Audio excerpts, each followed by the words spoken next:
So I found a 5-year-old Briggs at the scrapyard. It's an overhead valve push mower engine, and I'm going to do a little bit of mystery solving on this, try to figure out why a 5-year-old engine ended up in the scrapyard. It is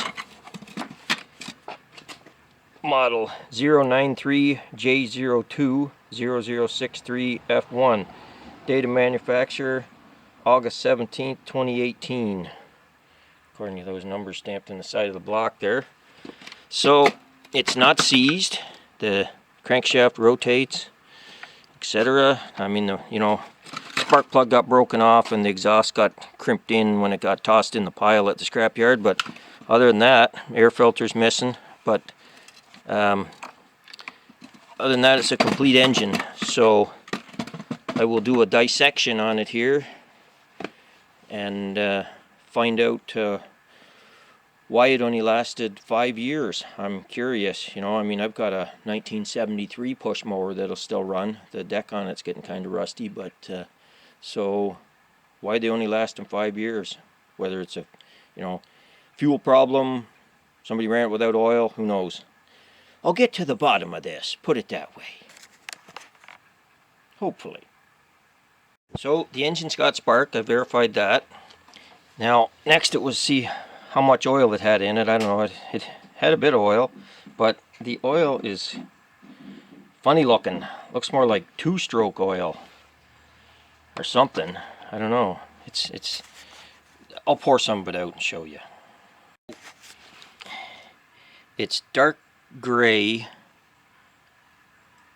approaching almost black. It almost looks like that Arco graphite that I had. Still got, actually. But, so I don't know.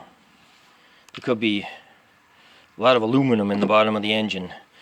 When I move it, yeah, see it. I am hearing something. I mean, that could hypothetically be the governor, but I don't know. We'll find out.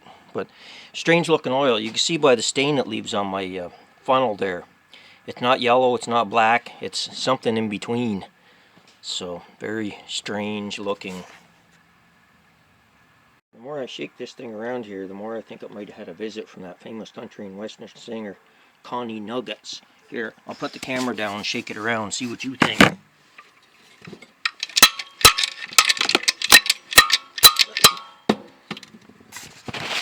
Got something funky going on in the crankcase there for sure. We'll get to the bottom of this. See what I mean about the oil? Hopefully the sky reflecting off it there. There's definitely some aluminum pieces in it, but yep, it had a visit from Connie Nuggets.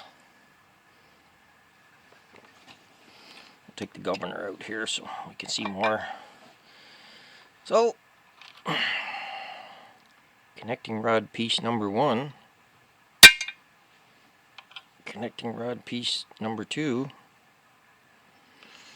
Remember, this is only a 5-year-old motor, and it's got oil in it. So, one would have to ask the question, why? Try to, just drop the push rod out. Gotta keep the exhaust separate from the intake. Didn't come that far and then they stop. Okay, where'd that go? Right down there. I see that they insisted on keeping with their thing that I really like here, plastic gear.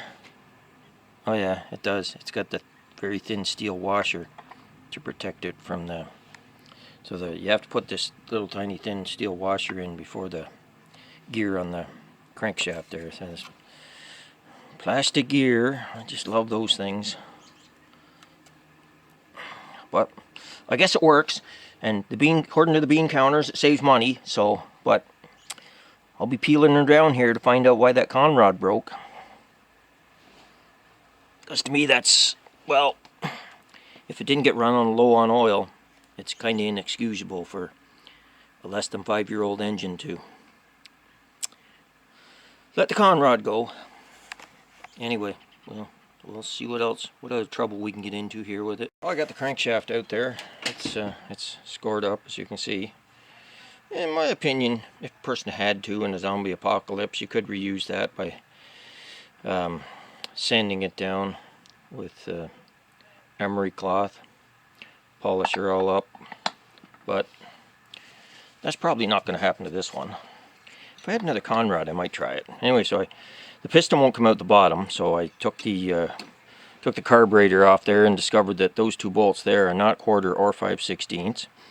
But anyway, I'm loving the plasticness of the carburetor. But anyway, and this little ring here, he goes on right there. I'm making that on a video so I don't forget where it goes, since it could fall off. Then 4 10mm head bolts, 3/8 works, but it's tight. It says 10.9 on them, so they're definitely metric head bolts. There's the cylinder head there. Everything looks okay, don't see any bent valves or anything. Oh, the piston's going to go out the bottom now. How do you like that? Well, we'll just push her on out then. There we go, plunk. Looks like a short racing piston. Boy, that's a tiny conrod. Snap ring's only in one side of it there. Anyway, sure is broken off short. Rings and everything look okay. Piston looks okay. Doesn't look like it had a run-in with the crankshaft counterweight or anything. So that's a good thing. We'll see what we get here when we assemble it. So what's it say on that side there? W26. This one here, conrod bolt is unscrewed. They don't normally do that, but this one is. So that could cause it to break the connecting rod. It's one thing about these the old ones. They they had a lock tab on them, and then eventually they got rid of that and they just put a lock washer, flat washer, but lock washer type, and then they just went with these small bolts. And the small bolts, I tried running an engine, and they basically don't unscrew like the old 7/16 head bolts do. So it's got to be a vibrational dynamics or who knows what the heck, I don't know, some type of deep mathematics involves calculus, and it and I didn't agree too well. Anyway, yeah, so conrod nuggets. Anyway, well, that's the head gasket. I'm going, that almost looks like a cast iron borer, but I don't think it is. She's looking aluminum to me. Aluminum borer with a high Chinesium content to it. That's what I'm thinking. So, you never know. One of these years I might decide to get one of these overhead valve ones running just for the heck of it. I saw another one at Scrapyard today too. It's been a while since I've seen any. But this one happened to be loose, so I just picked it up and it followed me home in the trunk of the car. So as to what happened to this motor, don't know. Don't know if the connecting rod bolt unscrewed. I don't think it got run low on oil. Oh yeah, in the process it destroyed the camshaft too. It broke it right here, broke the gear, and then over, where is it? Right there. In the spin down or something, she wore 2 teeth down on the camshaft there. So it's done. See, I got an O-ring off the carburetor or something there. But anyway, so that's the extent of the damage on this. So the block looks to be usable. Like I say, I don't see any